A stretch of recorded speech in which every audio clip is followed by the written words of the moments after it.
Shalom Bapak Ibu Saudara. Kita lanjutkan renungan kita mengenai tema kita batu. Dan sekarang kita akan belajar tentang batu ini dari mimpinya Daniel. Bukan mimpinya Daniel, mimpinya Nebukadnezar. Ya, Raja Nebukadnezar itu yang ditafsirkan oleh Daniel. Ada di Daniel pasal ke-2 itu ya. Nah, kira-kira intinya itu mimpinya ini si Nebukadnezar itu melihat patung ya besar dari emas kepalanya, setelah itu dada dengan lengannya itu dari perak, perut dan pinggangnya dari tembaga, pahanya dari besi, dan terus kakinya itu besi campur tanah liat ya. Nah, sementara itu tiba-tiba ada di sini dikatakan ayat 34 Daniel 2, ada sebuah batu terlepas ya tanpa perbuatan tangan manusia lalu menimpa patung itu tepat pada kakinya ya, yang dari besi dan tanah liat itu ya. Kemudian hancurlah itu semua patungnya, tetapi batu yang menimpa patung itu menjadi gunung besar yang memenuhi seluruh bumi. Nah, apa ini artinya? Kemudian Daniel tafsirkan bahwa yang kepala yang dari emas itu ya adalah Raja Nebukadnezar itu sendiri. Yang kedua, yang dadanya yang dada dan lengan yang dari perak, itu kerajaan Media Persia. Kita tahu dalam sejarah itu kan terjadi begitu ya, dari habis kerajaan Babel, Media Persia. Kemudian yang pahanya dari bukan pahanya, perut dan pinggangnya dari tembaga itu Yunani. Itu kerajaan Alexander the Great ya. Dalam waktu singkat dia hanya 12 tahun aja merebut semuanya dan menaklukkan jajahan kerajaan kekaisaran Media Persia. Nah, kemudian yang berikutnya yang keempat itu Roma. Besi yang kakinya itu dari besi, kita tahu ya, disitulah zaman Yesus lahir itu ya, kerajaan kekaisaran Roma. Nah, kemudian dikatakan di sini Roma itu hancur secara perlahan dan tidak jelas begitu ya, tapi masih ada dia pecahannya jadi besi dan tanah liat. Nah, dikatakan di sini bahwa tanah liat itu dan besi nggak bisa bercampur ini ya, ayat 3 ayat 43 ya. Seperti Tuhan kulihat besi bercampur dengan tanah liat, itu berarti mereka akan bercampur oleh perkawinan, tetapi tidak akan merupakan satu kesatuan. Seperti besi tidak dapat bercampur dengan tanah liat. Nah, ini perhatikan ya, sekarang kan kerajaan Roma, kekaisaran Roma sudah runtuh ya. Sudah runtuh itu ada orang barbar itu sama menghancurkan itu. Nah, tapi dia masih ada pecahan-pecahannya, sebagian kuat, sebagian lemah dari besi dan tanah liat. Ya. Coba dulu kita lihat di sini ya. Ada di sini dalam sejarah tercatat ini nama daripada yang 10 kerajaan ini ya. Kalau dihitung menjadi 10 kan jari itu kan apanya. Ini nama-namanya disebut di sini kerajaan itu namanya Alamani, suku-sukunya ya, Ostrogoth, Visigoth, Franks, Vandal, Suebi, Burgundian, Heruli, Anglo-Saxon, Lombard ya. Nah, kerajaan ini terpecah begitu sehingga ini nama Eropa yang modern ini. Ada yang namanya England, Burgundy, Lombardi, itu France itu ya. Itu kerajaan-kerajaan Eropa itu atau negara-negara Eropa itu pecahan daripada kekaisaran Roma yang sebagian dari besi, sebagian dari tanah liat.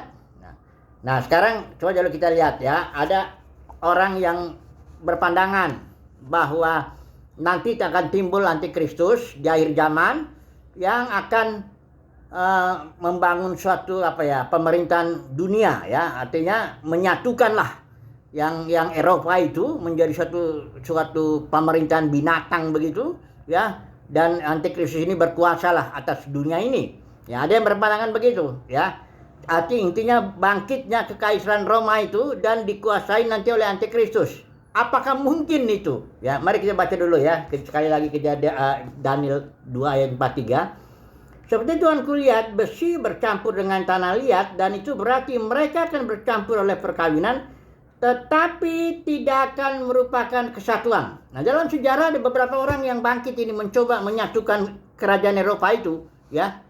Ini ya di sini tercatat ya nama-namanya orang-orang itu ya. Yang pertama ada yang namanya Mussolini, Kaiser ya, ada Hitler itu ya. ada juga Charlemagne ya, ada juga Napoleon, ada Louis XIV ya. Semua mencoba menyatukan Eropa itu. Jadi Eropa bersatu begitu ya. Dan dia memimpin menjadi antikristus katanya kan, menguasai dunia ini. Tapi nggak pernah bisa. Selalu hancur ya. Nggak pernah, karena firman Tuhan sudah bilang besi dengan tanah liat tidak mungkin bersatu ya. Walaupun manusia usahakan apapun juga tidak akan bersatu dia ya.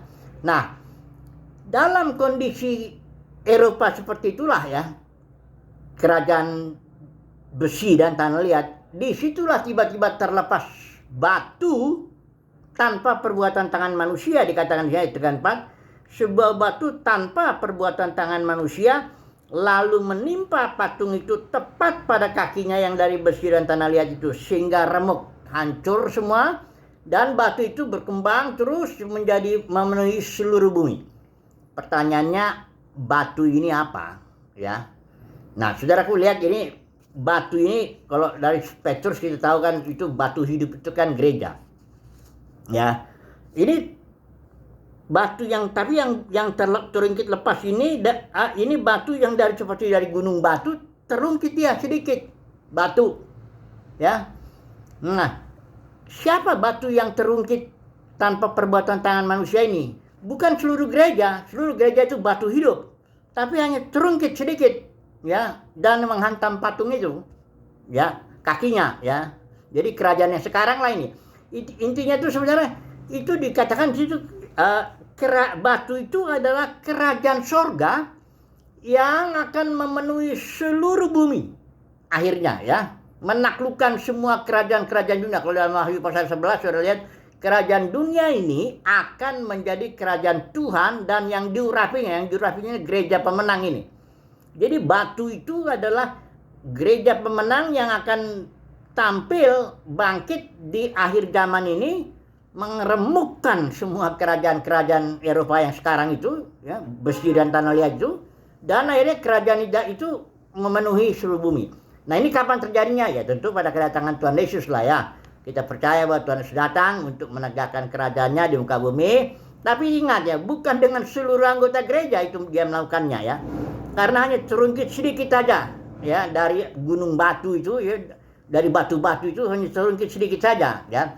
Sehingga kita menyimpulkan bahwa gereja pemenanglah yang bersama dengan Tuhan Yesus akan meremukkan kerajaan dunia ini, dan akhirnya kerajaan surga yang termanifestasi di bumi akan terus memenuhi, meliputi seluruh bumi, dikatakan di sini ya. Dikatakan di sini ayat bagian 35 ya, tetapi batu yang menimpa patung itu menjadi gunung besar yang memenuhi seluruh bumi, maka bumi penuh kemuliaan Tuhan. Nah, ini sekarang kita tinggal menunggu nih ya. Saudara nggak usah berharap itu Eropa bisa menjadi satu, atau kekaisaran Romawi itu bangkit, terus ada antikristus yang mimpin, yang menguasai dunia. Nggak ada itu. Ya, udah pernah dicoba berkali-kali, nggak bisa, karena firman Tuhan bilang besi dengan tanah liat nggak bisa bersatu. Ya, apapun usaha manusia tidak akan pernah bisa bersatu lagi. Nah, kita tinggal tunggu nih kapan batu ini tanpa perbuatan tangan manusia dia datang terungkit, gereja pemenang, dan menghantam kerajaan yang ada di dunia ini saat ini. Genaplah Wahyu 11 itu ya. Kerajaan dunia ini akan menjadi kerajaan Tuhan dan gereja pemenang ya, atau yang diurapinya ya. Inilah poin yang kita mau belajar tentang batu, yaitu batu itu adalah gereja pemenang yang akan menghancurkan kerajaan dunia ini, dan kerajaan surga atau kerajaan Mesias itu akan memenuhi seluruh bumi. Haleluya, amin.